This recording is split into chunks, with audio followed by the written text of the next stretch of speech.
بسم اللہ الرحمن الرحیم نحمدہ ونصلی علی رسولہ الکریم۔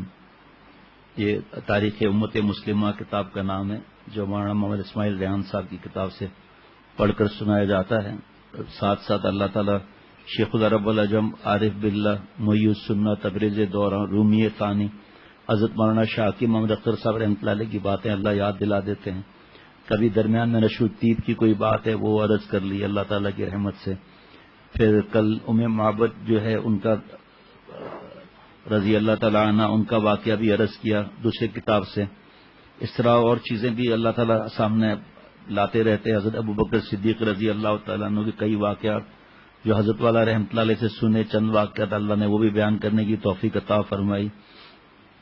کل یہ عرض کیا تھا منافقین و بد ہجرت ہو چکی اور سب لوگ کفار جل کر رہ گئے، سدھرنے کی بجائے مکہ شریف سے مدینہ شریف تک بھی ستاتے رہتے تھے۔ جیسے میں نے پہلے عرض کیا کہ اس تفصیل کو نہیں بیان کیا جا سکتا کیونکہ پھر بہت ساری باتیں پھر رہ جاتی ہیں، پھر مجبوری ہے۔ فرمایا منافقین وہ بدقسمت لوگ تھے جو اسلام کی روشنی کو اتنے قریب سے دیکھ کر بھی محروم رہے، حسد اور اس کی وجہ سے بتا دیا تھا اس مرض کا زیادہ تر وہ لوگ شکار ہوتے ہیں جو طبعی طور پر کینہ پرور، حاسد اور مغرور ہوں، اس لیے حق بات انہیں ہضم نہیں ہوتی۔ اس کے ساتھ بزدل مگر مکار، چالاک اور جرب زبان بھی ہوتے ہیں۔ ایسے لوگ بزدلی کی وجہ سے حق کی کھلی دشمنی اختیار کرتے ہوئے ڈرتے ہیں۔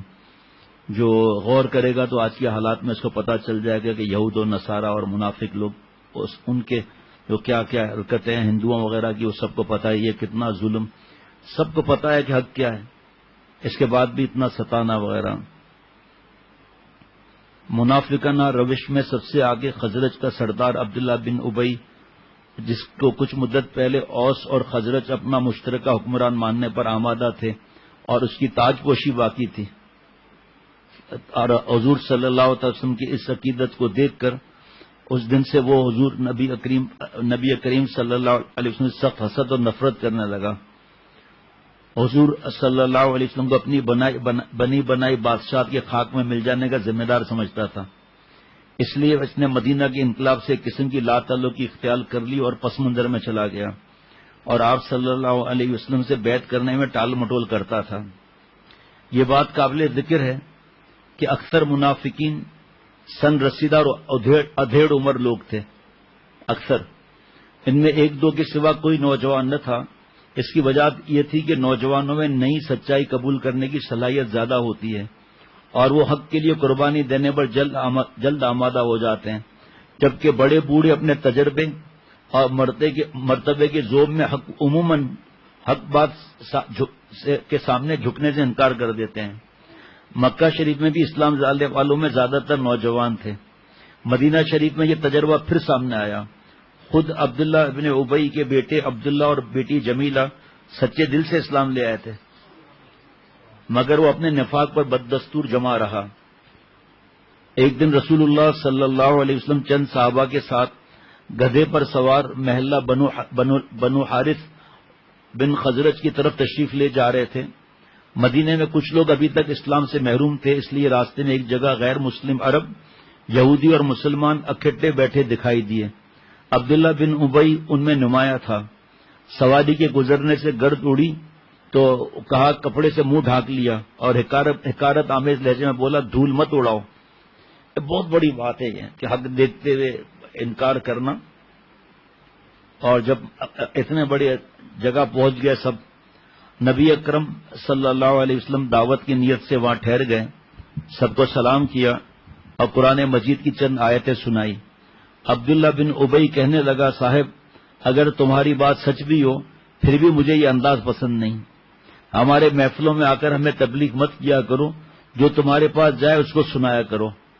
اس جسارت پر حضور اکرم صلی اللہ علیہ وسلم کی ہمراہی مشتعل ہو گئے، لوگ ایک دوسرے پر ٹوٹ پڑے، ایک ہنگامہ مچ گیا۔ آپ صلی اللہ علیہ وسلم نے بمشکل سمجھا بجھا کر سب کو ٹھنڈا کیا۔ بہرحال اس واقعے سے پتہ چل گیا کہ عبداللہ بن ابی کے دل میں حسد کی آگ شدت سے بھڑک رہی ہے۔ اس کے کچھ ہم خیال اور بھی تھے جن کے نزدیک وہ سچ مچ مدینہ کی بادشاہت کا حقدار تھا اور مہاجرین اس کی حق تلفی کا سبب بنے تھے، چنانچہ انہوں نے دلوں میں رسول اللہ صلی اللہ علیہ وسلم اور مہاجرین سے نفرت پال لی. ان سب نے اسلام کی سچائی کی روشن دلائل سے آنکھیں بند کر لی اور آپ صلی اللہ علیہ وسلم کی دعوت کو سیاسی مفادات کے اسکول کا ایک ڈھونگ تصور کر لیا تھا. یہ لوگ سہل پسندی اور بزدلی کے مریض تھے. کسی بھی معاملے کو زمینی حقائق کے مطابق پرکھنے کے لیے اسے اس پہلو سے دیکھتے تھے کہ اس میں جان اور مال کا کتنا تحفظ ہے اور اس میں دولت، سرداری، منصب کے حصول کے کتنے مواقع ہیں. مگر دوسری طرف ان کے اکثر رشتہ دار مسلمان ہو چکے تھے. ان سے کٹ کر رہنا بھی خود کو سخت آزمائش میں ڈالنے کے مترادف تھا. اس لیے عبداللہ بن ابی اور اس کے کئی منافق دوستوں نے کچھ عرصے بعد ظاہری طور پر اسلام قبول کر لیا، مگر اندر ہی اندر اس نئے مذہب کی جڑیں کاٹنے اور اپنی گمشدہ سرداری واپس لینے کے لیے بے چین رہے. شیخ العرب العجم عارف باللہ حضرت مولانا شاکر محمد اختر صاحب رحمۃ اللہ علیہ فرماتے تھے کہ انہوں نے اتنے بڑے بڑے اپنے جسم وہ دیے، وہی کی بات بھی سنی، نماز بھی پیچھے پڑھتے تھے اور آپ صلی اللہ تعالی علیہ وسلم کی خدمت میں بھی رہے، لیکن چھٹانگ پر دل نہیں دیا. بڑے جسم دے دیے سخت ڈیڈول والے، دل نہیں دیا تو محروم رہے دل نہ دینے کی وجہ سے. جہاں تک حضور صلی اللہ علیہ وسلم کی رسالت کا تعلق ہے، یہودیوں سے زیادہ آپ کی صفات اور علامات سے کوئی اور قوم واقف نہیں تھی، مگر ان کا خاندانی گھمنڈ اور نسلی غرور انہیں اجازت ہی نہیں دیتا تھا کہ وہ نسل اسرائیل کے سوا کسی اور قوم کے نبی پر ایمان لیں. ان وجوہ سے مدینہ شریف لاتے ہی آپ صلی اللہ علیہ وسلم نے یہودیوں کی جانب سے کسی ممکنہ شرانگیزی سے بچاؤ کو ضروری سمجھا، اور پھر کس انداز سے آپ صلی اللہ علیہ وسلم نے آس پاس دستے بھیجے اور ان کو قائل کیا کہ ایمان نبی لائے تو بھی اتحاد ہوا. آپ صلی اللہ علیہ وسلم پڑھے لکھے نہیں تھے، امی تھے، جو کل بیان کیا تھا حضرت والا کے سے عظمت رسالت صلی اللہ علیہ وسلم سے، کہ اس کے باوجود بھی کیسی کیسی باتیں. اور یہاں بھی آپ صلی اللہ علیہ وسلم نے تمام قوتوں کو ایک صف میں متحد کر دیا تھا، اور اس پر کچھ اہم شکیں یہ تھیں، اب ذرا غور سے سنیے گا. حالانکہ مجھے یہ بیان نہیں کرنا تھا، لیکن آپ صلی اللہ علیہ وسلم کتنے پیارے ہیں اور کہاں تک نظریں تھیں. ہم سب غیروں کے مقابلے میں متحد ہیں. نمبر 2، خون بہا اور قیدیوں کی رہائی کے لیے فدیے کا سابقہ رواج برقرار رہے گا. مجرم کو سر پکڑ کر سزا دیں گے، چاہے وہ ہم میں سے کسی کا بیٹا ہی کیوں نہ ہو. دیکھ لیں آج کے حساب سے بھی، حالانکہ قرآن پاک حدیث پاک ہے نا، لیکن ایک ایک ادا آپ صلی اللہ علیہ وسلم کی معاشرہ صحیح ہو جائے. مسلمان کافروں کے مقابلے میں باہم تعاون کریں گے. معاہدے میں شریک غیر مسلم قریش کے کسی شخص کو پناہ نہیں دیں گے. یہودی اپنے مذہبی معاملات میں آزاد ہوں گے. مسلمان اپنے دین پر اور یہود اپنے دین پر چلیں گے. یہودی اور مسلمان اپنے اپنے مصارف الگ الگ اٹھائیں گے. جنگوں میں یہودی مسلمانوں سے مالی تعاون کریں گے. مدینہ شریف پر حملہ آور لشکر کے مقابلے میں اس معاہدے میں شریک تمام فریق متحد ہو کر لڑیں گے. معاہدے میں شریک رفیقوں کا ہر اختلاف اور تنازع حضور صلی اللہ علیہ وسلم کی عدالت میں پیش کیا جائے گا. اب دیکھتے جائیں اس کا جناب. اسلام کا یہ نوخیز درخت آندھیوں سے محفوظ نہ تھا. قریش برابر مدینے کے ٹہل لے رہے تھے. وہ اسلام کو پھلتا پھولتا کہاں دیکھ سکتے تھے. عملی اقتدام کے طور پر سب سے پہلے انہوں نے مدینے کے رئیسوں کو ورگلانے کی کوشش کی اور انہیں دھمکایا کہ مسلمانوں کے پناہ دینے کا انجام اچھا نہیں ہوگا. انہوں نے خزرج کے سردار عبداللہ بن ابی کو خط لکھا، تم نے ہمارے آدمی کو اپنے ہاں پناہ دی ہے. ہم اللہ کی قسم کھاتے ہیں کہ اگر تم ان کو اپنے ہاں سے بے دخل نہیں کرو گے تو ہم اپنا لشکر لے کر تم پر چڑھ دوڑیں گے، تمہیں قتل کر کے تمہاری عورتوں کو باندیا بنا لیں گے. قریش کو اس وقت تک قطعاً اندازہ نہیں تھا کہ عبداللہ بن ابی خود مسلمانوں کی آمد سے کتنا بددل ہے اور انہیں مدینہ سے نکال باہر کرنا چاہتا ہے. مگر چونکہ اس وقت تک خود عبداللہ بن ابی کا اکثر قبیلہ مسلمان ہو چکا تھا، اس لیے وہ چاہتے ہوئے بھی قریش کی طرف کے اس مطالبے کی تعمیل نہیں کر سکتا تھا. قریش کی بہت چیزیں میں اس میں سے چھوڑتا جا رہا ہوں. قریش کی ان سرگرمیوں سے مسلمانوں کو ہر لہجہ یہ خطرہ رہتا تھا کہ کسی وقت مدینے پر حملہ نہ ہو جائے. اسی وجہ سے مدینہ میں مسلمانوں کو ہر گھڑی مدافعت کے لیے تیار رہنا پڑتا تھا. کتنے صحابہ نے تکلیفیں اٹھائی ہیں. آج مولانا سہیل میاں نے مجھے 2 واقعات دیے اور اس کو انشاءاللہ کل تیاری کروں گا. آج بھی 2 اور واقعات بتانے کا بھی دل چاہ رہا ہے، لیکن یہ بھی پھر رہ نہ جائے. وہ ایسے عجیب و غریب واقعات ہیں کہ میں آپ سے کیا عرض کروں. جو آپ صلی اللہ علیہ وسلم نے جو قافلہ ہجرت کیا تھا، جو قافلہ ہجرت میں تھا، اس میں حضرت ابو بکر صدیق رضی اللہ تعالیٰ عنہ بھی تھے، ان کے بیٹے بھی تھے، اور ایک مشرک رہبر بھی تھے جو بعد میں مسلمان ہوئے، اور ایک حضرت ابو بکر رضی اللہ تعالیٰ عنہ کے غلام عامر بن فہیرہ رضی اللہ تعالیٰ عنہ بھی تھے. ان کی لاش کی اللہ نے کیسے حفاظت فرمائی. اللہ اللہ سبحان اللہ. اور بس کیا عرض کرے، وہ تو اب پتہ نہیں کیا کیا ہے باتیں آگے. ان کا صحابہ رضوان اللہ علیہ مجمعین کا معمول تھا کہ ہتھیار باندھ کر مسلح حالت میں سوتے تھے، ہر وقت تیار. حضرت صلی اللہ علیہ وسلم کو قریش کے ناپاک عزائم کی خبروں سے اس قدر تشویش تھی کہ راتوں کو چوکنا اور بیدار رہا کرتے تھے.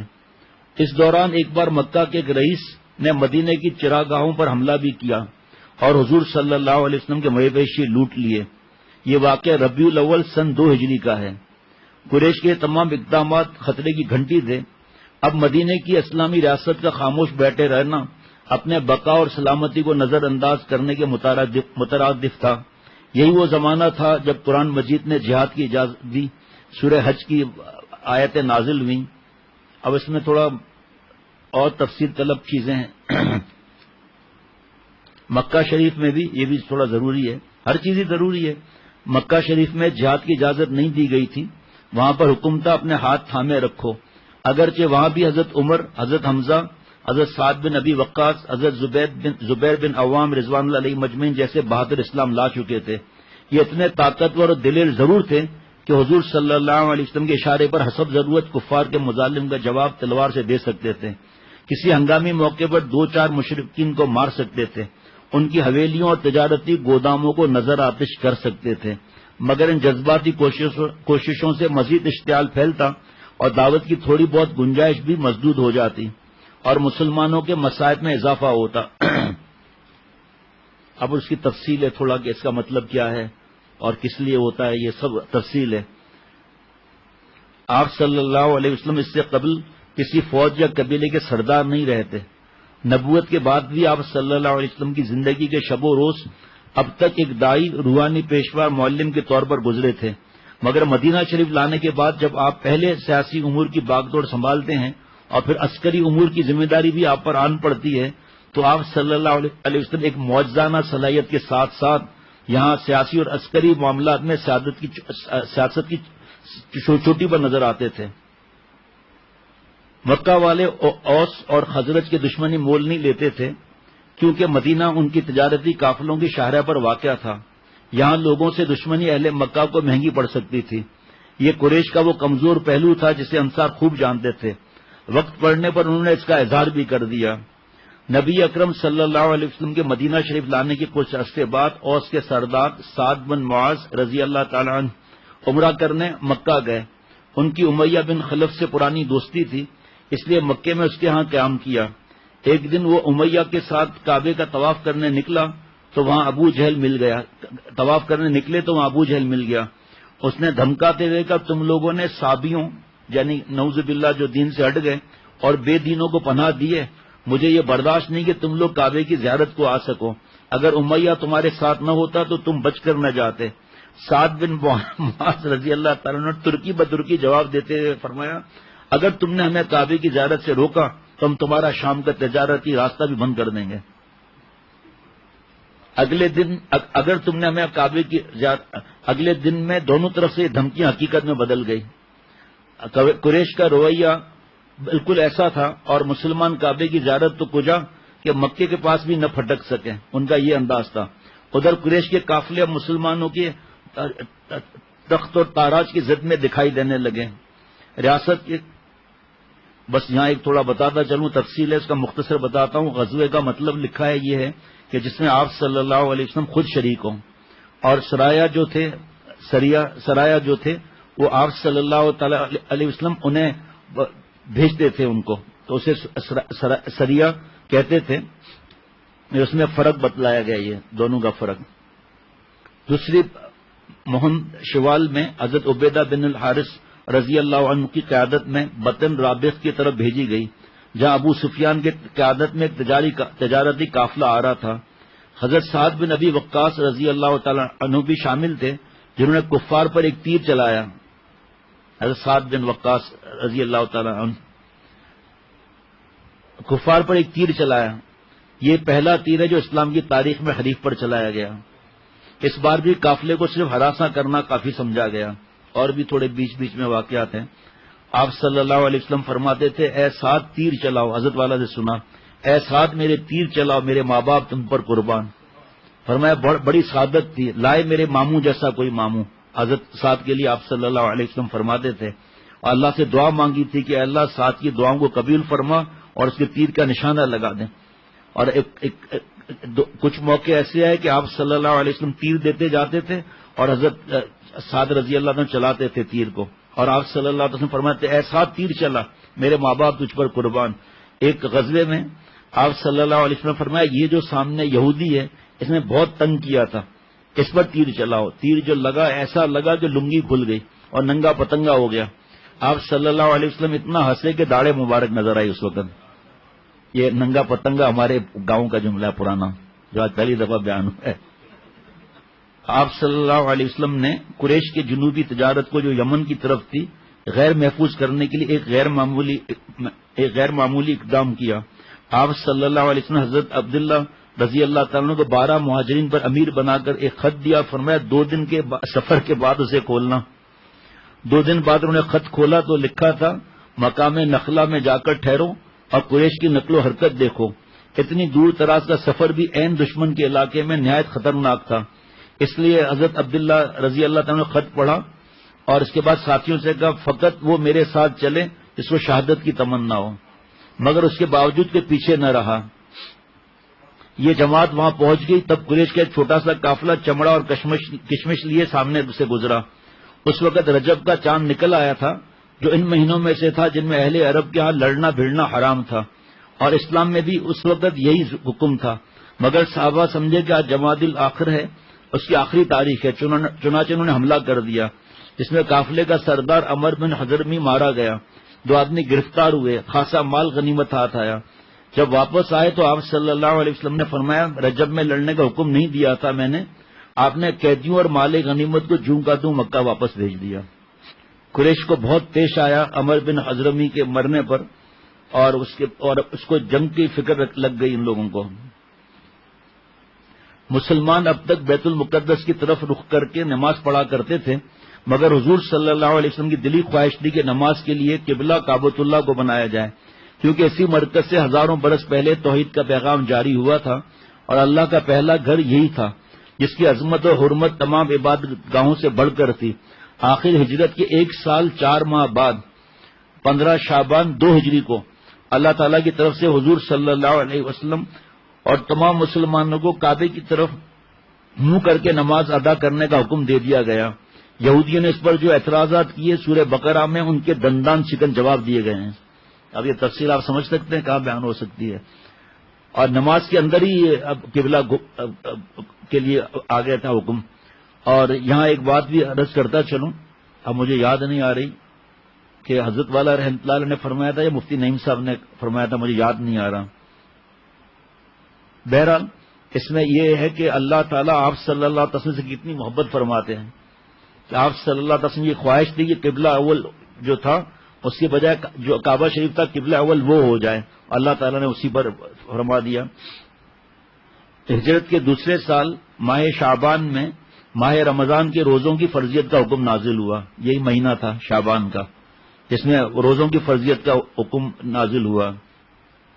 آپ صلی اللہ علیہ وسلم فرماتے تھے جو شخص ایمان کے ساتھ ثواب کی نیت سے رمضان کے روزے رکھے گا اور اس میں تراویح کا اہتمام کرے گا، اس کے تمام گزشتہ گناہ معاف کر دیے جائیں گے۔ بھائی شعبان کا بھی دے دیں کل، رمضان کا بھی کل دے دیں، تو تھوڑا تھوڑا 5-5 10-10 منٹ حضرت کے اس سے بیان ہوتا رہے۔ رمضان کے روزوں کی فرضیت اللہ کی محبت میں ہر محبوب چیز کو ترک کر دینے کی عملی مشق تھی۔ یہ روح کی پاکیزگی، دل کی صفائی اور اعضاء کو گناہوں سے بچانے کی ترتیب تھی۔ حضرت عبداللہ بن جحش رضی اللہ تعالی عنہ کے سریے میں پہلی بار ایسا ہوا تھا کہ قریش کے خلاف تلوار چلی اور ان کا آدمی مارا گیا۔ اس سے قریش کے رؤسا کو اپنے قوم میں اشتعال پھیلانے کا جو موقع ملا انہوں نے اسے ضائع نہ کیا اور مسلمانوں کے خلاف بڑے پیمانے پر جنگ کی تیاری شروع کر دی۔ جنگ کے لیے سب سے اہم چیز عسکری اخراجات تھے۔ قریش نے اپنا سارا سرمایہ دے کر ابو سفیان کی قیادت میں ایک بڑا تجارتی قافلہ شام کی طرف روانہ کیا تاکہ اس کے منافع سے سامان جنگ تیار کیا جائے۔ یہ قافلہ جاتے ہوئے مسلمانوں کی دسترس سے بچ کر نکل گیا۔ واپسی میں رسول اللہ صلی اللہ علیہ وسلم کے مقبر اس کے گھاٹ میں تھے۔ رسول اللہ صلی اللہ علیہ وسلم کو بر وقت اطلاع مل گئی اور آپ 8 رمضان المبارک سن 2 ہجری کو مہاجرین اور انصار کے ان حضرات کو جو فوری طور پر میسر آ سکے ساتھ لے کر اس قافلے کو روکنے کے لیے بذات خود روانہ ہوئے۔ رسول اللہ صلی اللہ علیہ وسلم مدینہ شریف سے نکلے تو مدینہ سے 1 میل دور بیر عقبہ کے پاس پڑاؤ ڈالا۔ سب کو دیکھا بالا آپ کو ان میں کچھ کم عمر لڑکے نظر آئے جو جہاد کے ذوق و شوق میں ساتھ نکل آئے تھے۔ آپ نے انہیں واپس جانے کا حکم دیا۔ ان میں بچوں میں اسامہ بن زید، رافع بن خدیج، برا بن عازب، زید بن ارقم، زید بن ثابت رضی اللہ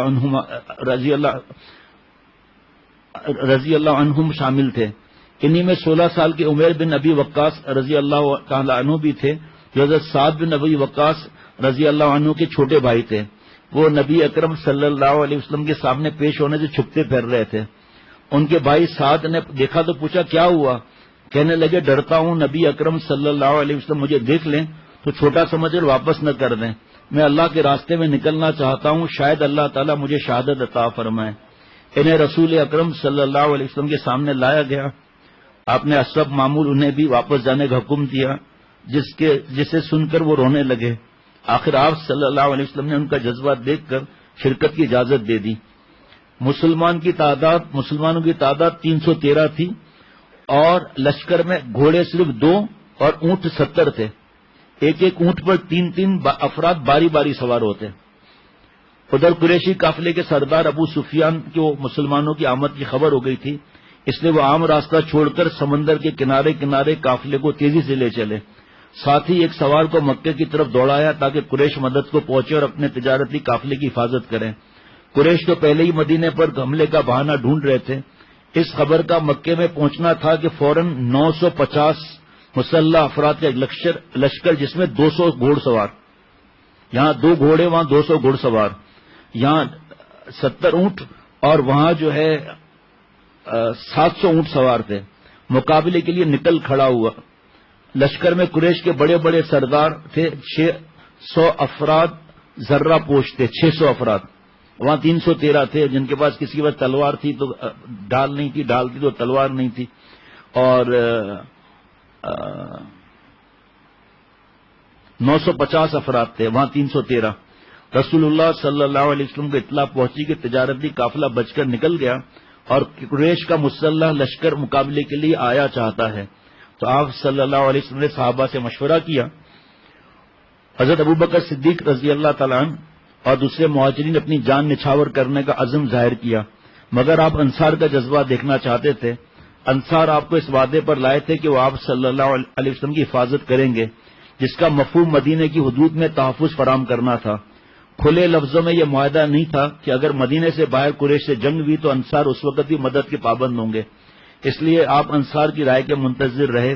قبیلہ اوس کے سردار حضرت سعد بن معاذ رضی اللہ عنہ آپ کی منشا سمجھ گئے اور اٹھ کر کہنے لگے، آپ شاید ہماری رائے جاننا چاہتے ہیں؟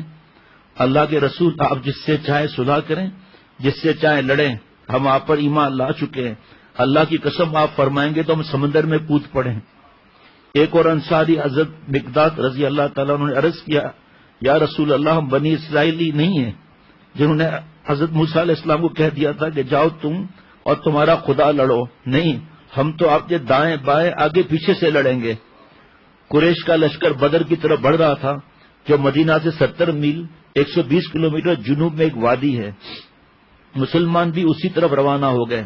لشکر اسلام کا جنگی پرچم سفید رنگ کا تھا جو حضرت مصعب بن عمیر رضی اللہ تعالیٰ عنہ نے تھاما ہوا تھا۔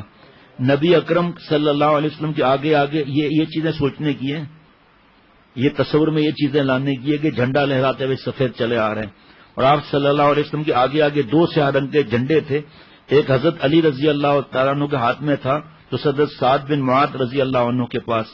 یہاں قریش کے بعض غلام جو پانی کی تلاش میں نکلے تھے صحابہ کے ہاتھ آ گئے. ان کو مار پیٹ کر قریش کی تعداد وغیرہ معلوم کرنے لگے تو نبی اکرم صلی اللہ علیہ وسلم نے منع فرما دیا. آپ نے خود ان سے تفتیش شروع کی اور پوچھا قریش روزانہ کتنے اونٹ ذبح کرتے ہیں؟ انہوں نے کہا 9. رسول اللہ صلی اللہ علیہ وسلم نے انہیں چھوڑ دیا اور صحابہ سے فرمایا دشمنوں کی تعداد 900 سے 1000 کے درمیان ہے. 900 950 تھے نا, 900 سے 1000 کے درمیان ہے. یہ رسول اللہ صلی اللہ علیہ وسلم کی فراست اور ذہانت تھی. عام طور پر ایک اونٹ 90 سے 100 آدمی کو کافی ہو جاتا ہے. حضور اکرم صلی اللہ علیہ وسلم نے فوراً حساب لگا لیا کہ قریش کتنی تعداد میں ہو سکتے ہیں. جو بالکل درست تھا وہ 950 تھے. ایسا یہ جب واقعہ یہ جو ابھی پہلی دفعہ اس انداز سے سن رہے ہیں تو ایسا لگتا ہے کہ بس سمجھ میں نہیں آتا. قریش کا لشکر پیش قدمی کرتا ہوا میدان بدر کے دوسرے سرے تک پہنچ گیا جہاں پانی قریب تھا. مسلمانوں نے پہلے میدان کے اس کنارے ایسی جگہ پڑاؤ ڈالا جہاں سے پانی کئی میل دور تھا, مگر پھر ایک صحابی حضرت حباب بن منذر رضی اللہ عنہ کے مشورے پر رسول اللہ صلی اللہ علیہ وسلم نے پانی کے چشمے کی طرف بڑھ کر اس کے قریب خیمے لگائے. ساتھ ہی اللہ تعالی نے بارش نازل فرما دی. مفتی نعیم صاحب نے بتایا تھا کہ آپ صلی اللہ علیہ وسلم نے جو زمین منتخب کی وہ ریتیلی تھی, تو بارش آ گئی تو زمین جم گئی, اور انہوں نے زمین تھوڑا سخت لی تھی تو بارش کی وجہ سے کیچڑ ہو گئی, جس کی وجہ سے پھسلن پیدا ہو گئی. یہی بارش قریش کے لیے نقصان دہ ثابت ہوئی. جمعہ 17 رمضان 2 ہجری 25 مئی 624 عیسوی کا سورج طلوع ہوا تو قریش اپنی جنگی تیاریاں مکمل کر چکے تھے. ادھر نبی اکرم صلی اللہ علیہ وسلم مسلمانوں کی صفیں درست کر رہے تھے. حضرت سعد بن معاذ رضی اللہ عنہ کے مشورے سے آپ صلی اللہ علیہ وسلم کے لیے ایک ٹیلے پر کھجور کی شاخوں اور پتوں سے ایک سائبان بنا دیا گیا تاکہ آپ وہاں تشریف رکھیں اور پورے میدان جنگ کا معائنہ کر کے احکامات دیتے رہیں. پیچھے تیز رفتار سواریاں بھی رکھی گئیں کہ خدا نہ خواستہ شکست ہو جائے تو مدینے کی طرف بچ نکلنے کی صورت باقی رہے. یہاں بھی حضرت کی نصیحت کے اسباب دیکھتے رہنا. حضرت ابوبکر صدیق رضی اللہ عنہ نبی اکرم صلی اللہ علیہ وسلم کے محافظ مقرر ہوئے. صبح سویرے قریش کا لشکر سامنے آ گیا اور کچھ فاصلہ چھوڑ کر صف آرا ہوا. یہ اسلام اور کفر کا پہلا اور فیصلہ کن معرکہ تھا. ایک طرف 313 مسلمان جن کا سامان جنگ بھی کم تھا, دوسری طرف 3 گنا کفار بہترین اسلحے کے ساتھ موجود تھے. اس موقع پر نبی کریم صلی اللہ علیہ وسلم گڑ گڑا کر اللہ سے دعائیں مانگ رہے تھے. آپ فرما رہے تھے اے اللہ, اگر آج مومنوں کی یہ جماعت ہلاک ہو گئی تو پھر تا قیامت روئے زمین پر تیری عبادت کرنے والا کوئی نہیں رہے گا. آپ صلی اللہ علیہ وسلم اتنی بے تابی سے دعا فرما رہے تھے کہ آپ کی چادر شان مبارک سے بار بار سرک جاتی تھی. حضرت والا کا جملہ عرض کر دوں پھر آگے بات یہ کروں گا. حضرت میں فرمایا اس وقت جان صدیقی تھی جو آپ صلی اللہ علیہ وسلم سے لپٹ گئے. حضرت ابو بکر صدیق رضی اللہ تعالیٰ عنہ چادر درست کر کے تسلی دیتے, اللہ کے رسول آپ اپنے رب سے خوب مانگ چکے, اس نے آپ سے جو وعدہ فرمایا وہ ضرور پورا ہوگا. اللہ آپ کو ضرور مدد کرے گا اور آپ کو فتح مند فرمائے گا. 2 صحابی عین اس وقت لڑائی میں شرکت کے لیے پہنچے. مسلمانوں کو بڑی مسرت ہوئی کیونکہ اس وقت مسلمانوں کو اپنی عددی کمی کا شدت سے احساس ہو رہا تھا. ایسے میں اگر ایک شخص بھی مزید پہنچ جاتا تو غنیمت تھا, مگر آنے والوں نے بتایا راستے میں کفار نے روک لیا تھا اور کہا تھا کہ تم محمد صلی اللہ علیہ وسلم کی امداد کے لیے جا رہے ہو. ہم نے بادل ناخواستہ کہا ہم اس لڑائی میں شرکت کے لیے نہیں جا رہے. انہوں نے ہم سے یہ وعدہ لے کر چھوڑا کہ ہم جنگ میں شریک نہیں ہوں گے. سنیں ہمارے محبوب صلی اللہ علیہ وسلم کی بات ہے. رسول اللہ صلی اللہ علیہ وسلم نے سنا تو دونوں کو لڑائی میں حصہ لینے سے روک دیا اور فرمایا ہم ہر حال میں وعدے کی پابندی کریں گے, ہمیں بس اللہ کی مدد کافی ہے. یہ وعدے کی پابندی کی ایسی مثال ہے جو پیغمبر ہی پیش کر سکتے ہیں. جنگ اس طرح شروع ہوئی کہ کفار کے صفوں سے عمر رسیدہ عقبہ بن ربیعہ جو لشکر کا سردار تھا اپنے بھائی شیبہ اور بیٹے ولید کے ساتھ میدان جنگ میں نکلا. تینوں نامور سپاہی تھے. اور سے سننا, انہوں نے آتے ہی للکارایا مسلمانوں کو ہم سے مقابلے کرنے والا ہے تو آ جائے. یہ سنتے ہی 3 انصاری نوجوان معوذ, اوف اور عبداللہ بن رواحہ رضوان اللہ عنہ رضی اللہ عنہم آگے بڑھے. عتبہ نے پوچھا تم کون ہو؟ انہوں نے تعارف کرایا تو عتبہ نے کہا ہمیں تم سے کوئی غرض نہیں، ہمارے ٹکر کے لوگ مقابلے پر بھیجو. رسول اللہ صلی اللہ علیہ وسلم خود ٹیلے سے جنگ کی کمان کر رہے تھے. آپ نے ان تینوں کا حضرت فرماتے تھے ساری دنیا حیران ہے کہ کس طرح آپ صلی اللہ علیہ وسلم نے غزوے میں کس طرح آپ صلی اللہ علیہ وسلم نے فرمایا. آپ صلی اللہ علیہ وسلم ٹیلے سے جنگ کی کمان کر رہے تھے. آپ نے ان تینوں کو واپس آنے کا حکم دیا اور آواز لگائے اے عبیدہ بن حارث اٹھو، اے حمزہ اٹھو، اے علی اٹھو. یہ تینوں قریشی تھے اور جنگجوئی میں نامور. عبیدہ بن حارث رضی اللہ عنہ 65 سال کے تھے، 65 سال کے. حمزہ رضی اللہ عنہ 57 برس کے اور علی رضی اللہ عنہ صرف 25 سال کے. اب مقابلہ بالکل کانٹے کا تھا کیونکہ ادھر عتبہ بوڑھا تھا، شیبہ اسے کچھ کم عمر اور ولید بالکل جوان. تینوں صحابی اپنے صف سے نکل کر ان کے سامنے پہنچے. انہوں نے چہرے اور سر ڈھانپے ہوئے تھے، اس لیے عقبہ نے پوچھا تم کون ہو؟ انہوں نے اپنے نام بتائے تو بولا ہاں تم لوگ ہمارے برابر کے ہو. حضرت عبیدہ بن حارث رضی اللہ عنہ عقبہ بن ربیعہ سے نبرد آزما ہوئے. حضرت حمزہ رضی اللہ عنہ اپنے ہم عمر شیبہ پر پل پڑے اور حضرت علی رضی اللہ عنہ نے اپنے نوجوان مقابل ولید پر حملہ کیا. حضرت حمزہ رضی اللہ عنہ نے شیبہ کو وار کرنے کا موقع ہی نہیں دیا اور ایک ہی ضرب میں اس کی گردن اڑا دی. واہ واہ واہ. حضرت کی بات یاد آ رہی ہے کہ ایک آدمی اتنا گناہگار تھا، اتنا گناہگار تھا، اتنا گناہگار تھا، کسی نے کہا تو جہنم میں جائے گا. ہندوستان کی بات ہے، جہاد شروع ہو چکا تھا. کہا ارے چھوڑو یار تم لوگ کیا بات کرتے ہو، جنت تو دو ہے، ایک ہاتھ ادھر ایک ہاتھ ادھر جنت. ایسا ہی ہوا ایک ہاتھ سے گردن اڑائی کسی کی، دوسرے نے کسی کو وار کیا، اللہ کے پاس چلے گئے. آج ہمارے دوست کے رشتہ دار کا انتقال ہوا، یہاں ایک کفن لینے کے لیے. میں نے کہا کہ بھائی دیکھنا، میں نے رات کو ندیم بھائی سے بات سن رہا تھا کہ کوئی کمشنر سے اجازت لینی ہے، کیا کرنا ہے، اس لیے ایسا نہیں وہ اچانک آ جائیں. تو انہوں نے جا کر پولیس میں گئے، وہ انہوں نے کہا کہ وین بھی نہیں آئے گی اور لوگ بھی زیادہ نہیں ہوں گے. اب یہ پریشان، قبرستان تھوڑا دور. اب یہ جنازہ نماز پڑھا کر چلے تو چند لوگ تھے، ایک آدمی آیا، دوسرا آیا، تیسرا، بڑھتے گئے. سامنے رینجرز آ گئی، چلتے چلتے رینجرز والے شریک ہو گئے. آگے گئے پولیس آ گئی، پولیس شریک ہو گئی. آگے گئے سفید وردی والے پولیس والے آ گئے، وہ بھی شریک ہو گئے. اور اور ٹنڈا بھی نہیں دے رہے تھے کسی کے حوالے. اور پھر قبر تک یہ سفید وردی والے پولیس والے یہ تھے. ان کا میسج آیا کہ رونا آ رہا ہے کہ حضرت والا رحمت اللہ علیہ کی بات یاد آ رہی ہے، کسی کو حقیر مت سمجھنا، کسی کا کیا عمل پسند آ جائے. اتنا مزہ آ رہا ہے. حضرت حمزہ رضی اللہ عنہ نے وار کیسے کیا ہوگا، کر کے کھوبڑی اڑا دی. ماشاء اللہ، واہ واہ واہ، سبحان اللہ، کیا انداز ہوگا. واہ واہ واہ. 57 برس کے تھے. جو تلوار حضرت فرماتے تھے ان کی تلوار کو اٹھا بھی نہیں سکتا تھا. یہ جو حضرت حمزہ رضی اللہ عنہ تلوار ہے ذرا اٹھا کر دکھاتے تو پتہ چل جائے. اور وہ ایسے جو وار کیا ہے گردن ہی اڑ گئی. حضرت علی رضی اللہ تعالیٰ کے سامنے ولید نہ ٹک سکا، مارا گیا.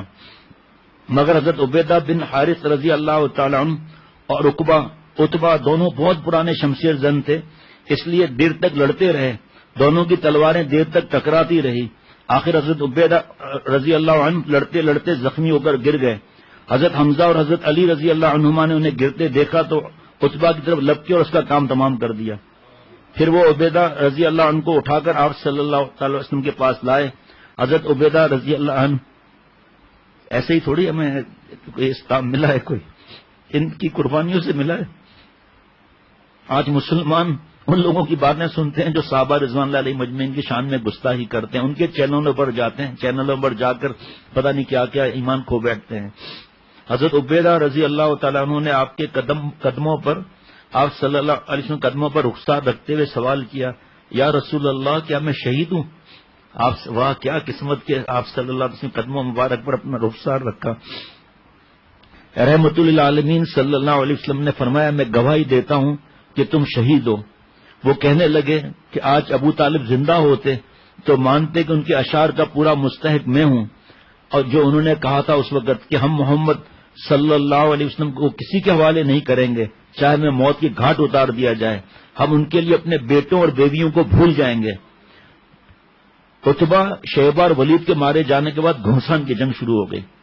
آج سے اس طرف بھی سوچیں گے نا، وہاں 200 گھوڑے اور 700 اونٹ یا 2 گھوڑے اور 60-70 اونٹ۔ مسلمانوں میں سب سے پہلے حضرت عمر رضی اللہ عنہ کے غلام محج رضی اللہ عنہ آگے بڑھے اور شہید ہو گئے۔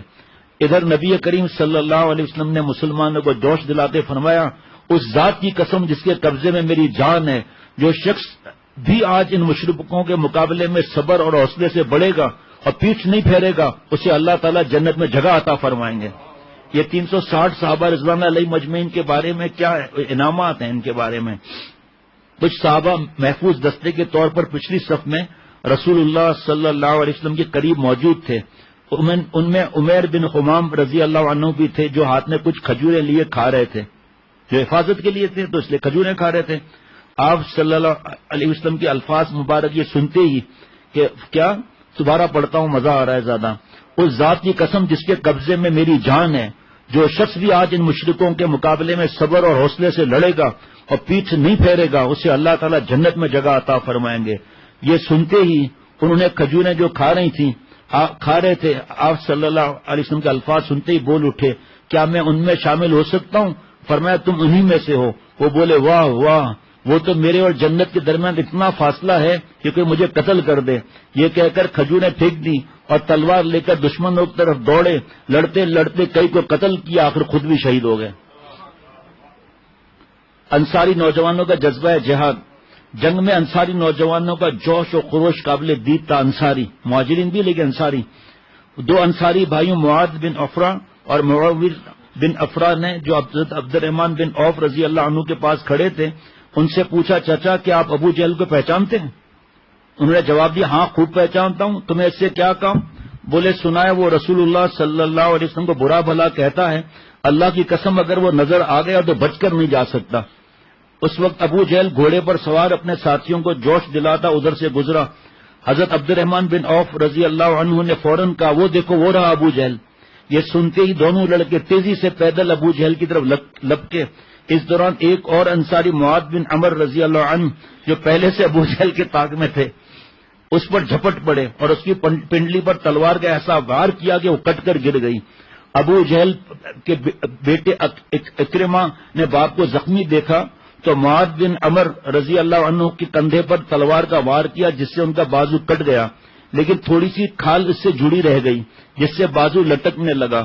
حضرت معاذ بن عمر رضی اللہ عنہ کو اس بازو کی وجہ سے لڑنے میں مشکل ہوئی تو اس پر اپنا پاؤں رکھ کر جھٹکا دیا، جس سے وہ کھال بھی الگ ہو گئی اور انہوں نے بازو کو پھینک دیا۔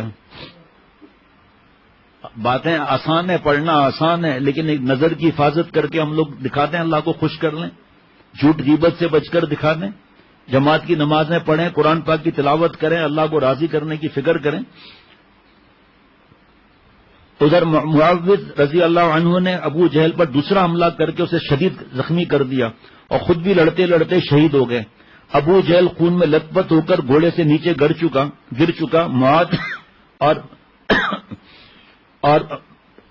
معاذ نے اور ان کے بھائی نے خیال کیا کہ ابو جہل مر چکا۔ دونوں دوڑے دوڑے رسول اللہ صلی اللہ علیہ وسلم کی خدمت میں پہنچے اور سارا ماجرا سنایا۔ آپ صلی اللہ علیہ وسلم نے ان سے پوچھا تم میں سے کس نے اسے مارا؟ دونوں میں سے ہر ایک نے آواز لگائی کہ میں نے مارا۔ آپ صلی اللہ علیہ وسلم نے فرمایا کیا تم نے تلواریں صاف کر لیں؟ جواب دیا نہیں، جی نہیں۔ آپ صلی اللہ علیہ وسلم نے ان دونوں کی تلواروں پر لگا خون دیکھا تو معاذ بن عمر کی تلوار پر لگا خون گواہی دے رہا تھا کہ مہلک وار انہوں نے کیا ہے۔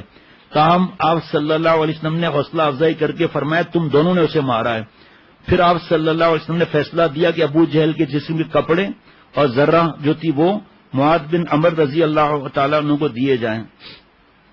جنگ کے انتہائی مرحلے میں نبی اکرم صلی اللہ علیہ وسلم اور ابو بکر صدیق رضی اللہ عنہ چھپر سے اتر کر مارکے میں شریک ہو گئے۔ حضرت علی رضی اللہ عنہ کہتے ہیں کہ جنگ بدر کے شدید لمحات میں ہم نبی اکرم صلی اللہ علیہ وسلم کی اوٹ لے رہے تھے۔ میں نے پہلی دفعہ حضرت سے ہی سنا تھا۔ جب جنگ کے شعلے اپنی انتہائی حدت کو پہنچے تو نبی اکرم صلی اللہ علیہ وسلم نے مٹھی میں کچھ مٹی اٹھائی اور دشمن کی طرف پھینکتے ہوئے کہا یہ چہرے خوار ہو جائیں، اے اللہ ان کے دلوں کو خوف سے بھر دے، ان کے قدم اکھاڑ دے۔ اس کے ساتھ ہی آپ صلی اللہ علیہ وسلم نے صحابہ کرام کو فیصلہ کن حملے کا حکم دے دیا۔ اللہ تعالیٰ نے قرآن پاک میں اسی واقعے کی طرف اشارہ کرتے فرمایا وما رمیت اذ رمیت ولکن اللہ رما، اور آپ نے خاک کی جو مٹھی پھینکی تھی وہ آپ نے نہیں، اللہ نے پھینکی تھی۔ معجزانہ طور پر کفار میں سے ہر ایک کی آنکھ میں یہ مٹی جا پڑی، ان میں کھلبلی مچ گئی۔ ادھر صحابہ رضوان اللہ علیہ مجمعین نے زوردار حملہ کر دیا، مشرکین شکست کھا کر بھاگ نکلے، مسلمانوں نے پیچھا کرتے ہوئے بھی بہت سو کو قتل اور گرفتار کیا۔ اس جنگ میں اللہ تعالیٰ نے فرشتوں کے ذریعے مسلمانوں کی مدد فرمائی۔ سورہ انفال میں ارشاد ہے، اس وقت کو یاد کیجئے جب آپ اپنے رب سے فریاد کر رہے تھے، پھر اللہ نے آپ کی سن لی اور کہا کہ میں آپ کی 1000 فرشتوں سے مدد کروں گا تو سلسلے وار چلے آئیں گے۔ فرشتوں کی آمد سے کفار کے دلوں پر ہیبت طاری ہو گئی، وہ سمجھ گئے کہ مسلمانوں کے ساتھ اللہ کی مدد ہے۔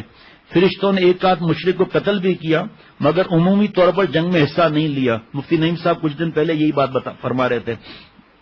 کیوں؟ اس لیے کہ کفار جو جاتے ہوئے یہ نہ کہیں کہ ہمیں فرشتوں نے مارا ہے، انہوں نے تھوڑی مارا ہے، اس لیے اللہ تعالیٰ نے ان کے ذریعے ہی ٹھکائی لگوائی ان کی، ورنہ ایک ہی فرشتہ پورے دنیا کے کافروں کو ہلاک کر سکتا ہے۔ ان کا مقصد بس مسلمانوں کے حوصلے بڑھانا اور کفار کو مغلوب کرنا تھا۔ بدر کے دن جب مشرکین فرار ہوئے تو ایسے میں انصاری ایک مشرک کا پیچھا کر رہے تھے، تب انہوں نے کوڑا مارنے کی سنسناٹ سنی، ساتھ ہی آواز آئی، اے ہیزم آگے بڑھ۔ صحابی نے دیکھا وہ مشرک وہیں گرا پڑا ہے، اس کی ناک ٹوٹ گئی، منہ پھٹ گیا۔ صحابی نے رسول اللہ صلی اللہ علیہ وسلم کی خدمت میں حاضر ہو کر یہ واقعہ سنایا تو آپ صلی اللہ علیہ وسلم نے فرمایا تم سچ کہتے ہو، یہ تیسرے آسمان سے اترنے والا مددگار فرشتہ تھا۔ ہیزوم اس فرشتے کے گھوڑے کا نام ہے۔ اب سنیے ذرا، بدر کے دن مشرکوں کی مدد کے لیے ابلیس خود آیا تھا، شیطان، کیونکہ اسے معلوم تھا کہ حق و باطل کے درمیان فیصلہ کن معرکہ ہے۔ آج حق غالب آ گیا تو اسلام کو ابھرنے سے کوئی نہیں روک سکے گا۔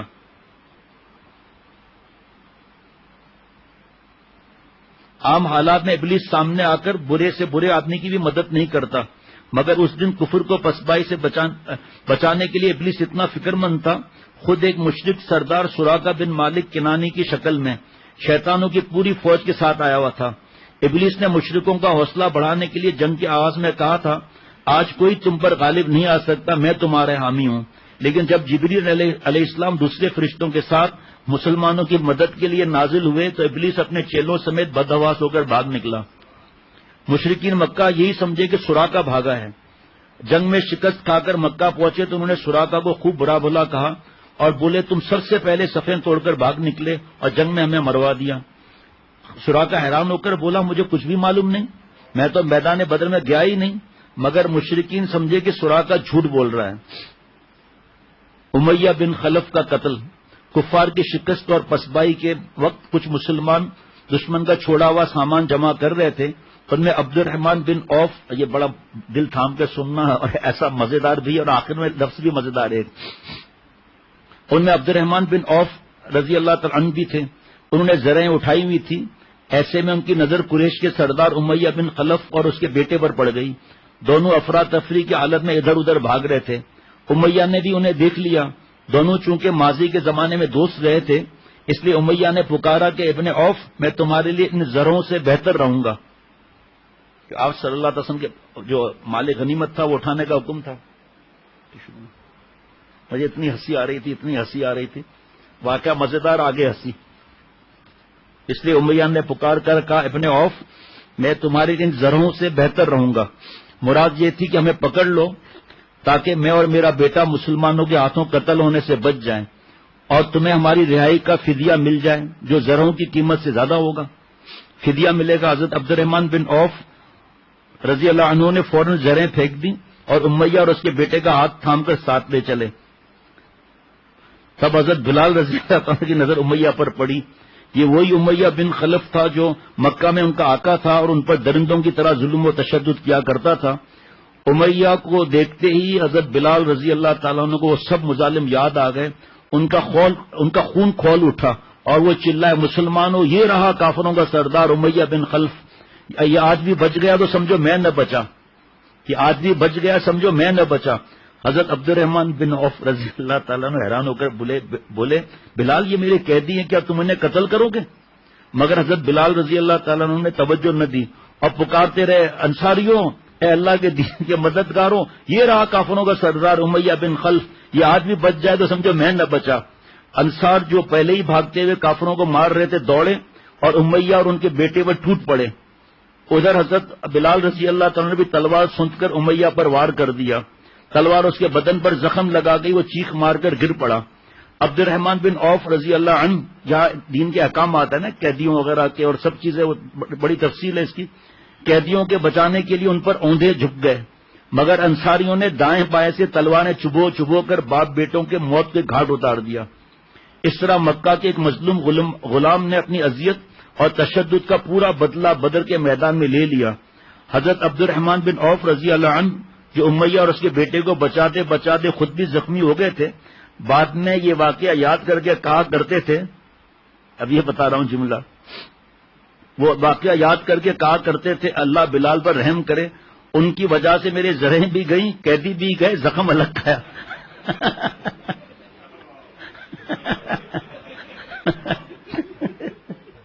اور اتنا مزہ آ رہا ہے دوپہر سے، میری زرہیں بھی گئی، میرے قیدی بھی گئے، کیونکہ فدیہ ہوتا نا ان کا، اور زخم الگ لگا۔ اس لیے بتانا ضروری تھا کہ یہ ہنسنے والا جملہ ہے، لیکن اس لیے بتا دیا تاکہ پتہ چلے۔ اور جتنے بدر کے صحابہ رضوان اللہ علیہ مجمعین تھے، سب کے گھر کا خرچہ اکیلا حضرت عبد الرحمن بن عوف رضی اللہ عنہ اٹھاتے تھے، اس میں جو بیوہ تھیں اور جو بھی تھے سب کا خرچہ۔ لڑائی کا ہنگامہ تھم گیا تو نبی اکرم صلی اللہ علیہ وسلم نے ابو جہل کی لاش تلاش کرنے کا حکم دیا۔ حضرت عبداللہ بن مسعود رضی اللہ تعالیٰ عنہ نے اسے ڈھونڈ نکالا، دیکھا کہ ابھی اس میں کچھ رمق باقی ہے، اور انہوں نے اپنا پاؤں اس کی گردن پر رکھ کر کہا، او اللہ کے دشمن، دیکھا آج اللہ نے تجھے رسوا کر کے چھوڑا، یہ کہہ کر اس کا سر دھڑ سے الگ کر دیا، اور نبی اکرم صلی اللہ علیہ وسلم کی خدمت میں لا کر بولے، اللہ کے رسول، یہ ہے اللہ کے دشمن ابو جہل کا سر۔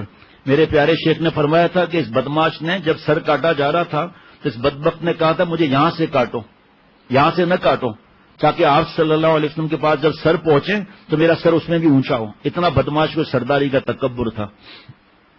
آپ صلی اللہ علیہ وسلم نے فرمایا بڑائی ہے بس اس ذات کے لیے جس کے سوا کوئی معبود نہیں۔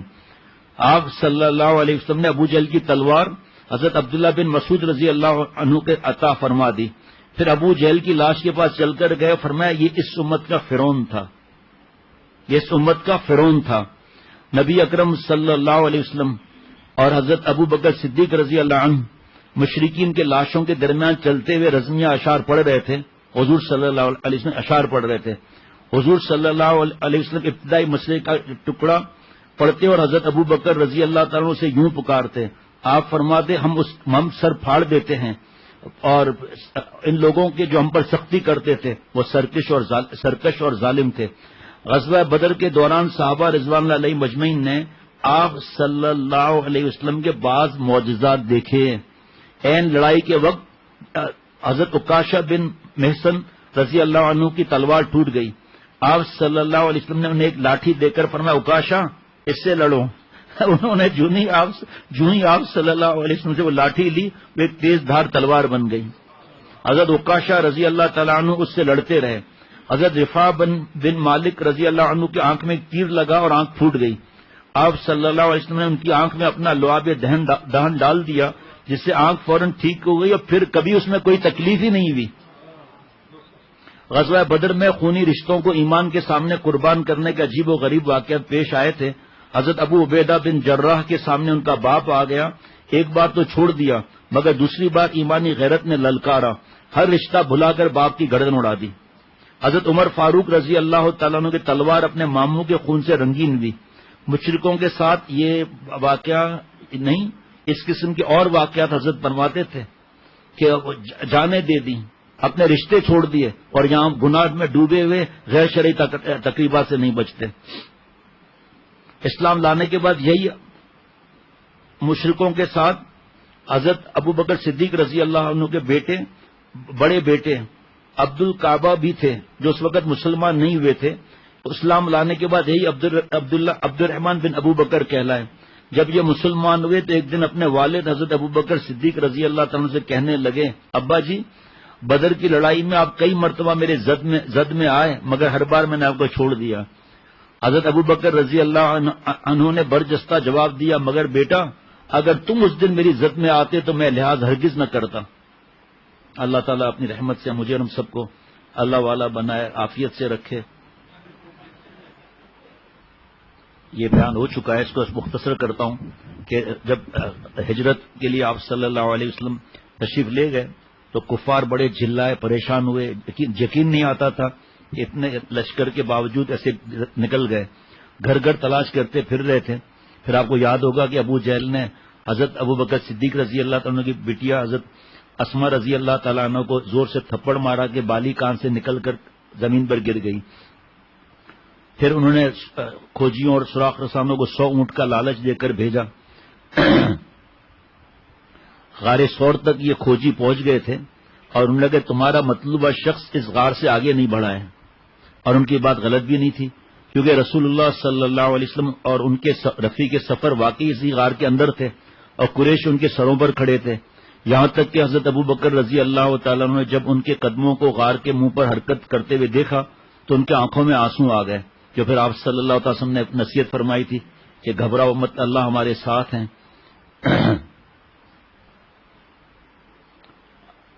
اس وقت ایک قریشی نوجوان نے یہ کہا کہ اس غار کے اندر چل کر دیکھیں، چلیں. لیکن امیہ بن خلف نے اس کی بات کا مذاق اڑاتے ہوئے کہا ارے اندھے، کیا تم اس مکڑی کو نہیں دیکھ رہے ہو جس نے غار کے منہ پر جالا تان رکھا ہے؟ اللہ کی قسم یہ جالا محمد صلی اللہ علیہ وسلم کی پیدائش سے پہلے کا لگتا ہے. البتہ اس وقت ابو جہل نے کہا تھا کہ لات و عزا کی قسم، میرا خیال ہے کہ وہ یہیں کہیں ہم سے قریب ہوگا، قریب ہی موجود ہیں. وہ ہماری سب باتیں سن بھی رہے ہیں، اتنا قریب ہوں گے اور ہماری ساری کاروائیاں دیکھ رہے ہوں گے، لیکن ان کے جادو نے ہمارے آنکھوں میں پردہ ڈال دیا ہے. بہرحال وہ تلاش سے تھکتے نہیں تھے اور انہوں نے اعلان کر دیا کہ جو مردہ یا زندہ نعوذ باللہ آپ صلی اللہ علیہ وسلم کو لائے گا تو 100 بہترین عمدہ نسل کے اونٹ دیے جائیں گے. سراقہ بن مالک مکہ مکرمہ کے قریب ایک مجلس میں بیٹھا ہوا تھا. اس نے جب یہ سنا تو اس نے جان بوجھ کر کہا کہ مجھے زیادہ، ان کو پتا تھا ان چیزوں کا کھوج لگانے کا، تو کہا اللہ کی قسم ابھی میرے سامنے سے 3 آدمی گزرے ہیں، میرا خیال ہے کہ وہ محمد صلی اللہ علیہ وسلم، ابو بکر اور تیسرا شخص ان کو راستے دکھانے والا ہے. لیکن سراقہ نے یہ سن کر اور کہا وہ انعام تو یہ لے جائے گا. کہا نہیں، وہ فلاں قبیلے کے لوگ ہیں جو اپنی ایک گمشدہ اونٹنی کو تلاش کرتے پھر رہے ہیں، شاید وہی ہوں. وہ خاموش ہو گئے. تھوڑی دیر کے بعد سراقہ چپکے سے اٹھا اور پیچھے تلاش کے لیے چلا گیا اور تیزی سے گھوڑا دوڑایا، ذرہ پہنی، ہتھیار گلے میں لگائے اور گھوڑے پر سوار ہو کر بھاگا. سراقہ اپنے قبیلے کے چند ماہر گھڑ سواروں اور مشہور بہادروں میں سے تھا. اس کا قد لمبا اور سر کافی بڑا تھا. ایک تجربے کار سوراخ رسا کھوجی تھا. وہ تیز رفتاری سے دوڑتا ہوا جا رہا تھا. اچانک گھوڑے نے ٹھوکر کھائی اور وہ اس کی پشت سے گر گیا. اس نے اسے نحوست سمجھا اور دل میں کہا یہ کیا ہے. گھوڑے کو برا بھلا کہتا ہوا دوبارہ سوار ہوا. پھر گھوڑے نے ٹھوکر کھائی آگے جا کر، لیکن 100 اونٹوں کی لالچ میں یہ آگے بڑھا. اس کی نگاہوں آگے بھاگتے بھاگتے اچانک آپ صلی اللہ تعالی وسلم تک پر پہنچ گئیں. سراقہ نے اپنا ہاتھ کمان کی طرف بڑھایا تیر نکالنے کے لیے، لیکن وہ ہاتھ شل ہو کر اپنی جگہ رہ گیا. اور کیونکہ اس نے دیکھا کہ اس کے گھوڑے کی ٹانگیں زمین میں دھس رہی ہیں اور سامنے سے دھواں اٹھ کر اس کے اور گھوڑے کے سامنے حائل ہو رہا ہے، اس نے گھوڑے کو ایڑ لگائی، مگر اس کے پاؤں اس طرح مضبوطی کے ساتھ زمین میں پیوست ہو گئے تھے جیسے ان میں لوہے کی کیلیں ٹھوک دی گئی ہوں. جب رسول اللہ صلی اللہ علیہ وسلم اور ان کے ساتھی کی طرف عاجزانہ لہجے میں کہا میری بات سنیے، آپ دونوں اپنے رب سے دعا کیجیے کہ میرے گھوڑے کی ٹانگیں زمین سے نکال دیں. میں آپ دونوں سے وعدہ کرتا ہوں کہ آپ کا پیچھا چھوڑ دوں گا. آپ صلی اللہ علیہ وسلم نے اس کی دعا کر دی اور اللہ نے اس کے گھوڑے کے پاؤں زمین سے نکال دیے.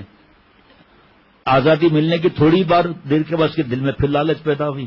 اس نے گھوڑے کو جوں ہی ان کی طرف بڑھایا، اس کے گھوڑے کی ٹانگیں پہلی بار سے زیادہ دھس گئیں. چنانچہ اس نے پھر آپ صلی اللہ علیہ وسلم کو مدد کے لیے پکارا اور کہا کہ آپ میرا زادے راہ ساز و سامان میرے ہتھیار لے لو. اللہ تعالیٰ کو گواہ بنا کر اس بات کا عہد کرتا ہوں کہ اپنے پیچھے آپ کے تعاقب میں آنے والوں کو واپس لوٹا دوں گا. آپ صلی اللہ علیہ وسلم نے فرمایا ہمارے تمہارے زادے راہ سامان کی ضرورت نہیں، تم بس ان کو واپس کر دینا. پھر سراقہ نے کہا ذرا رکیے، مجھے آپ سے کچھ باتیں کرنی ہیں. اللہ کی قسم میری طرف سے اب کوئی ایسی حرکت نہیں صادر ہوگی جو آپ لوگوں کو کسی قسم کا نقصان پہنچائے. انہوں نے رکتے ہوئے فرمایا کہ تم ہم سے کیا کہنا چاہتے ہو. عرض کیا کہ محمد صلی اللہ علیہ وسلم اللہ کی قسم میں جانتا ہوں کہ آپ کا دین غالب ہو کر رہے گا. آپ مجھے اس بات کا وعدہ کیجئے کہ اس وقت جب میں آپ کی خدمت میں حاضر ہوں گا تو آپ مجھے عزت بخشیں گے، اس کے لیے مجھے آپ وعدہ لکھ کر دیجئے۔ آپ صلی اللہ علیہ وسلم نے حضرت ابو بکر کو حکم دیا، انہوں نے ایک چوڑی ہڈی پر تحریر لکھ کر حوالے کر دی۔ آپ صلی اللہ علیہ وسلم نے جب وہ واپس جانے لگا تو فرمایا سراقہ، اس وقت تم کیا محسوس کرو گے جب تم کسریٰ کے کنگن پہنو گے؟ اس نے حیرت کا اظہار کرتے ہوئے عرض کیا کسریٰ بن ہرمس؟ ہاں کسریٰ بن ہرمس۔ اس کے بعد سراقہ اپنے قبیلے کی طرف لوٹ آیا۔ راستے میں اس نے دیکھا کہ لوگ بڑی سرگرمی کے ساتھ آپ صلی اللہ علیہ وسلم کی تلاش میں مصروف ہیں۔ سراقہ نے کہا کہ واپس اپنے گھروں کو چلے جاؤں، میں نے ان کی تلاش میں زمین کا چپا چپا چھان مارا ہے اور تم لوگ پاؤں کے نقوش پہچاننے کے باوجود میری مہارت سے ناواقف ہو، مجھے ان کا کہیں کھوج نہیں ملا، تم اپنا وقت ضائع نہ کرو۔ اور وہ لوگ واپس لوٹ گئے۔ سراقہ نے یہ عہد نہیں بتایا۔ جب اس کا یقین ہو گیا کہ وہ لوگ مدینہ شریف پہنچ گئے ہوں گے تو ابو جہل کو سارا واقعہ سنایا۔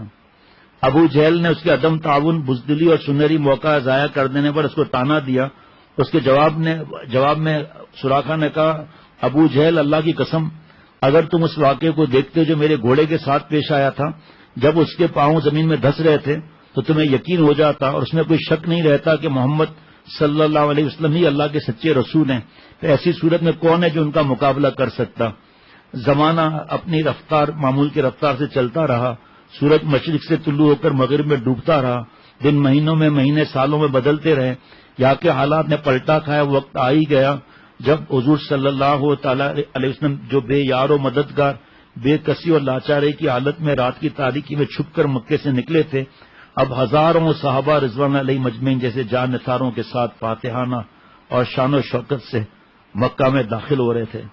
اور قریش کے وہ بڑے بڑے مغرور اور متکبر سردار جنہوں نے زمین کو اپنے ظلم اور سے بھر دیا تھا، خوف اور گھبراہٹ کے ساتھ ان کے سامنے کھڑے رحم و کرم کے ساتھ جان بخشی کی بھیک مانگ رہے تھے اور عرض کر رہے تھے کہ تمہارے ساتھ کیا سلوک کریں گے۔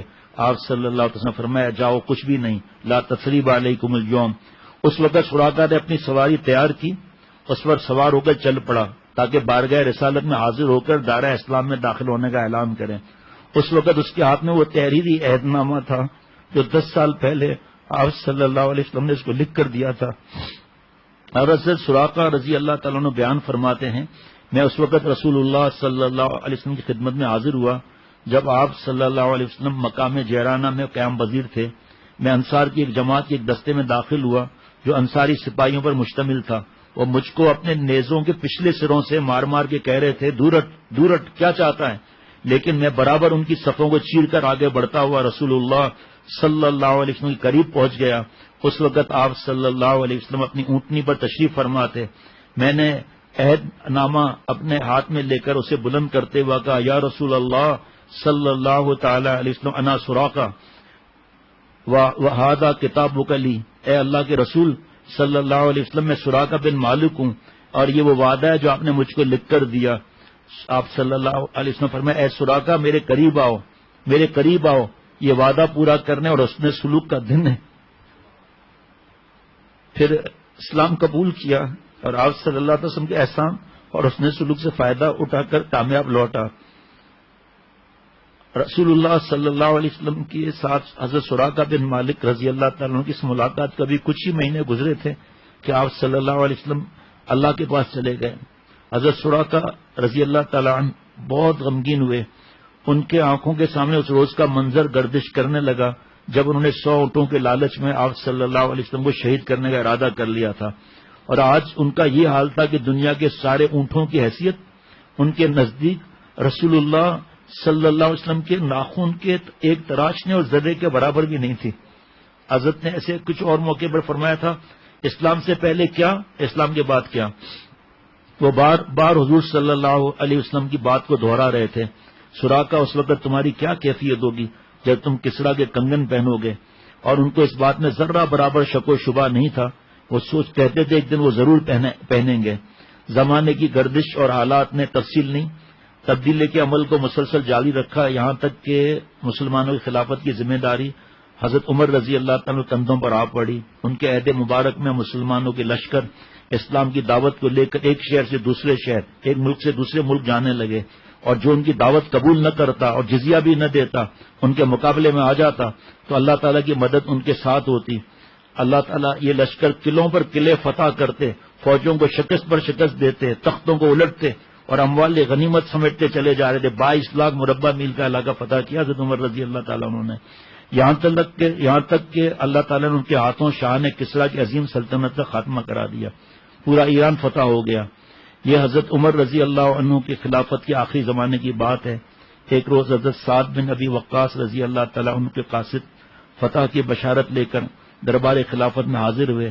وہ اپنے ساتھ مسلمانوں کے بیت مال کے لیے اس مال غنیمت کا خمس بھی ساتھ لائے تھے جس کو غازیان اسلام نے حاصل کیا تھا. جب تمام چیزیں حضرت عمر رضی اللہ تعالیٰ عنہ کے سامنے رکھی گئیں تو آپ انہیں دیکھ کر حیران رہ گئے. ان چیزوں میں کسریٰ کا وہ تاج بھی موجود تھا جس میں قیمتی موتی جڑے ہوئے تھے. اس کے وہ کپڑے بھی تھے جو سونے کے تاروں سے بنے ہوئے تھے. اس کا وہ ہار بھی تھا جس میں جواہرات اور ہیرے جڑے ہوئے تھے. اور اس کے وہ کنگن بھی تھے جن کا مثل کسی آنکھ نے کبھی نہیں دیکھا. اور ان کے علاوہ دوسری بے شمار قیمتی اور نفیس چیزیں بھی اس مال غنیمت میں موجود تھیں. حضرت عمر رضی اللہ عنہ اس قیمتی خزانے کو ایک چھڑی سے جو اس وقت ان کے ہاتھ میں تھی الٹ پلٹ کر رہے تھے. انہوں نے اپنے ارد گرد کے لوگوں کی طرف توجہ ہوتے ہوئے فرمایا, جو لوگ یہ مال غنیمت لے کر آئے وہ سب کے سب انتہائی امانت دار لوگ ہیں. خلیفہ کی یہ بات سن کر حضرت علی رضی اللہ تعالیٰ عنہ جو اس وقت وہاں موجود تھے حضرت عمر رضی اللہ تعالیٰ عنہ سے عرض کیا کہ امیر المومنین, آپ نے لوگوں کے اموال پر ظلم کر کے قبضہ نہیں کیا, اس لیے آپ کے مامورین اور آپ کی حکومت کے لوگ بھی اس سے بچتے رہے. اگر آپ ان کا مال غلط طریقے سے کھاتے تو وہ بھی لوگوں کا مال غلط طریقے سے کھاتے. وہ وقت تھا جب وہ آپ عمر رضی اللہ عنہ کنگن تلاش کر رہے تھے, نہیں مل رہے تھے, تو جو بورا جھاڑا تو اس سے کنگن نکلے تو فرمایا اب مال پورا ہے. حضرت اس موقع پر حضرت عمر فاروق رضی اللہ عنہ نے حضرت سراقہ بن مالک رضی اللہ عنہ کو اپنے پاس بلایا. پھر ان کو کسریٰ کی قمیص, پائجامہ, قبا اور اس کے موزے پہنائے. اس کی تلوار پٹکا ان کی کمر سے باندھا اور اس کا تاج ان کے سر پر رکھا. پھر دونوں کنگن, جی ہاں دونوں کنگن ان کے ہاتھوں میں پہنائے. اس وقت مسلمانوں نے بلند آواز سے نعرہ تکبیر لگایا, اللہ اکبر اللہ اکبر اللہ اکبر. اس کے بعد حضرت عمر رضی اللہ تعالیٰ نے ان کی طرف رخ کرتے ہوئے فرمایا, واہ واہ اللہ کی شان, یعنی دیہاتی اور اس کے سر پر کسریٰ کا تاج اور ہاتھوں میں اس کے کنگن. پھر آسمان کی طرف سب اٹھا کر کہا کہ اے اللہ, تو نے یہ مال و دولت اپنے رسول اللہ صلی اللہ علیہ وسلم کو نہیں دیا, حالانکہ وہ تیرے نزدیک مجھ سے بہت زیادہ محبوب اور مکرم تھے. اور جو تو نے مال ابو بکر رضی اللہ تعالیٰ کو بھی نہیں دیا, حالانکہ وہ بھی میرے نزدیک مجھ سے زیادہ محبوب اور مکرم تھے. اور یہ تو نے یہ مال مجھ کو عطا فرمایا. اے میرے معبود, میں اس بات سے تیری پناہ چاہتا ہوں کہ یہ مال تو نے مجھے اس کے فریب میں مبتلا کرنے کے لیے دیا ہو. پھر جب تک انہوں نے وہ سارا مال مسلمانوں میں تقسیم نہیں کر لیا, اپنی جگہ سے اٹھے بھی نہیں. سبحان اللہ, اللہ تعالیٰ اپنی رحمت سے مجھے ہم سب کو اللہ والا بنا دے. ابھی وقت بڑھ گیا, ورنہ آج ارادہ تھا حضرت فیلوز دہلمی رضی اللہ تعالیٰ کو پورا واقعہ سنانے کا. پورا تو کیا, جو مختصر ہے, قلعے میں کس طرح داخل ہوئے ہیں, کس طرح قلعے میں داخل ہوئے. حضرت فیروز دہلمی رضی اللہ تعالیٰ عنہ جب گردن کاٹ رہے تھے تو غرغرے کی اور چیخ کی آواز آئی. ان کی چچا کی بیٹی تھی جو ظالمانہ اس ظالم نے اپنے پاس رکھی ہوئی تھی. تو گارڈ آ گئے باہر, کہ کیا ہوا کیا ہوا, کہ کچھ نہیں, تمہارے نبی پر وہی آ رہی ہے. واقعہ کل سناؤں گا انشاءاللہ تعالی. گردن کس طرح کاٹی, کس طرح پھینکی, مسلمانوں کو کیا تھے. درود شریف پڑھنے, اللہم صلی علی سیدنا مولانا محمد النبی الامی وعلی آلہ واصحابہ وبارک وسلم. یا اللہ تعالیٰ مجھے اور ہم سب کو معاف فرما دیجئے, ہماری صورت اور سیرت کو اپنے پیار کے قابل بنا. یا اللہ میرے اور ہم سب کے جملہ مقاصد حسنہ پورے فرما. آپ صلی اللہ تعالی علیہ وسلم اور صحابہ رضوان اللہ علیہ مجمعین کے تذکروں کی برکت سے اے اللہ آپ صلی اللہ علیہ وسلم کے صدقے اس بیماری کو ختم فرما دیں. یا اللہ آپ صلی اللہ علیہ وسلم کے صدقے میری اور سب کی پریشانیاں دور فرما. آپ صلی اللہ علیہ وسلم کے صدقے میرے اور سب کے رزق میں برکت عطا فرما. روحانی رزق اور جسمانی رزق میں بھی برکت عطا فرما. آپ صلی اللہ علیہ وسلم کے صدقے جو بیمار ہیں اے اللہ, یا کینسر میں یا بلڈ کینسر میں یا گردے بیکار ہونے میں یا یہ جو وائرس میں جو بیمار ہیں سب کو آپ صلی اللہ علیہ وسلم کے صدقے صحت کاملہ عاجلہ مستمر عطا فرما اور اس بیماری کو ختم فرما، اور مجھ سمیت ہر مسلمان کو یا اللہ صحت کاملہ عاجلہ مستمر عطا فرما، اس بیماری سے، ہر بیماری چھوٹی بڑی سے اے اللہ اپنی رحمت سے حفاظت فرما اور صحت کاملہ عاجلہ مستمر عطا فرما۔ اے رب کریم خوف کو دور فرما، اے اللہ مسجدوں کو جب دوبارہ کھلوا دیجئے، دوبارہ سے بیانات شروع کروا دیجئے، اے اللہ اپنی رحمت سے حرمین شریفین کے دروازے نمازیوں کے لیے، طواف والوں کے لیے، عمرے والوں کے لیے کھلوا دیجئے اور حفاظت فرمائیے۔ یا اللہ فرشتوں کے ذریعے حرمین شریفین کی حفاظت فرمائیے۔ اے اللہ آپ صلی اللہ علیہ وسلم کے صدقے ہم سب کے جملہ مقاصد حسنہ پورے فرما، اور ہم سب کو یا اللہ، اور جو موجود نہیں مجھے بھی سب کو یا اللہ عالم اسلام کو اور ہماری اولاد اور گھر والے قیامت تک کی ضروریات کو یا اللہ اولیاء صدیقین کی آخری سرحد تک پہنچا، جز فرما، معاف فرما، ہم سب کو اپنا بنا، اپنی اور آپ صلی اللہ علیہ وسلم کی وفاداری نصیب فرما۔ یا اللہ اپنی رحمت سے حضرت والا رحمۃ اللہ علیہ، حضرت میر صاحب رحمۃ اللہ علیہ کی قبروں کو نور سے بھر دیجیے، درجات کو بلند فرمائیے۔ میرے موجودہ شیخ حضرت شاہ عبد المتین صاحب دامت برکاتہ کو کروڑوں جانے عطا فرما، ان کے گھر والوں پر خاص فضل فرما، ہم سب کو اپنا خاص تعلق نصیب فرما، صلی اللہ علیہ وسلم۔